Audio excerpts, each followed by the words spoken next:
So you can't make your chimp go away. It's part of you, but you can recognize it and then you can learn how to deal with it.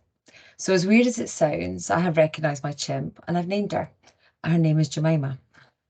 Jemima is sometimes hot-headed, quick to anger, and can be a little bit irrational. But naming Jemima and recognizing her traits has helped me deal with her. And I'm going to give you top 3 tips on how I do that and how I deal with Jemima. So the first one is one I use a lot. I let Jemima speak her mind, but I do it away in a safe and a controlled manner. And the biggest tip that I use for doing that is I take myself away from the situation and I write an email. I don't even address the email. I just let the emotion flow and I write everything down that I want or Jemima wants to say. And it might take 5 or 10 minutes to say everything. But by the time I've got to the end of that email, it's given time for my human brain to kick in. I've then taken a deep breath.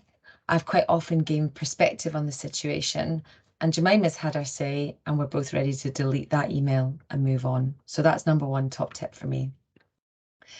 Sometimes you don't have time for that, and it's a little bit more in the heat of the moment. So what I do in that situation is I've learned that if I can buy myself a little bit of time, it just allows Jemima to take a step back and for my human brain to kick in. So I actively listen.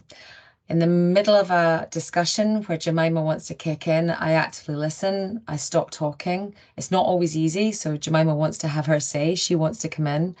But I stop and I force myself to actively listen to the other person till they're talking, and I let them have their say.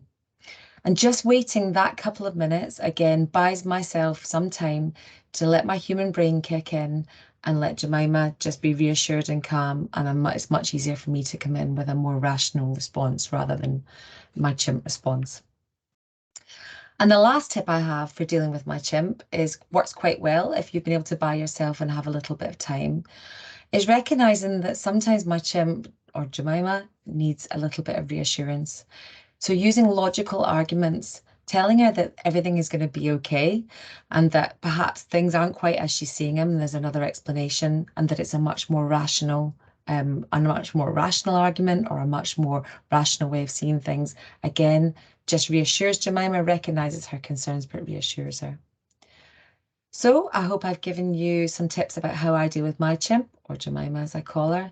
And I hope that these may be helpful in recognizing and dealing with your chimp too.